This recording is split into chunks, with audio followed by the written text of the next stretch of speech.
ആഹാ, അത് തന്നെയാണോ? ഇനിയിപ്പോ ആണെന്നല്ലേ പറയാൻ പറ്റുള്ളൂ അല്ലേ?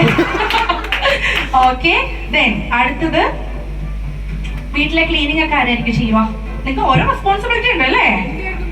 ക്ലീനിങ് രണ്ടുപേരും കൂടെ ഇവിടെ അമലായിരിക്കും ചെയ്യാം. അപ്പൊ അമല് രണ്ടും കൽപ്പിച്ച് ഇതോടുകൂടി കച്ച കെട്ടി ഇറങ്ങിയിരിക്കുകയാണല്ലേ ഈ ഒരു പരിപാടിക്ക്. വെരി ഗുഡ്, ഭാഗ്യവതി കേട്ടോ. ഇങ്ങനത്തെ ചെക്കനെയൊക്കെ കിട്ടണമെങ്കിൽ ഉണ്ടല്ലോ കാത്തിരിക്കണം നമ്മള്.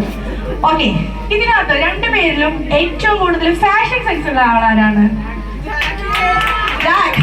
രണ്ടുപേർക്കും ഒരു ഡൗട്ടും ഇല്ല, ജാക്ക് ആണ്. ഓക്കെ, ഈ കൂട്ടത്തില് ഏറ്റവും കൂടുതൽ പൈസ ചെലവാക്കുന്ന ആളാരാണ്? അതെന്താ അങ്ങനെ? ശരിക്കും ആരാ പൈസ നിങ്ങൾക്കറിയോ? ഇല്ല, അപ്പൊ മഴപ്പുറത്തില്ല. മൂന്നാണ്. ഓക്കെ, ഇനി ഇപ്പൊ വഴക്കൊക്കെ ഉണ്ട്, അടിയൊക്കെ ഉണ്ടാക്കിയാലും ആദ്യം കോംപ്രമൈസ് ചെയ്യുന്ന ആരാണ് നമ്മൾ പാസ് ചെയ്തെന്ന് തോന്നുന്നത് അല്ലേ? ഓക്കെ, അപ്പൊ നമ്മുടെ ഈ ഒരു കുഞ്ഞു സെക്ഷൻ ഇവിടെ അവസാനിക്കുകയാണ്. ബട്ട് ഫണ്ടായിരുന്നു അല്ലേ?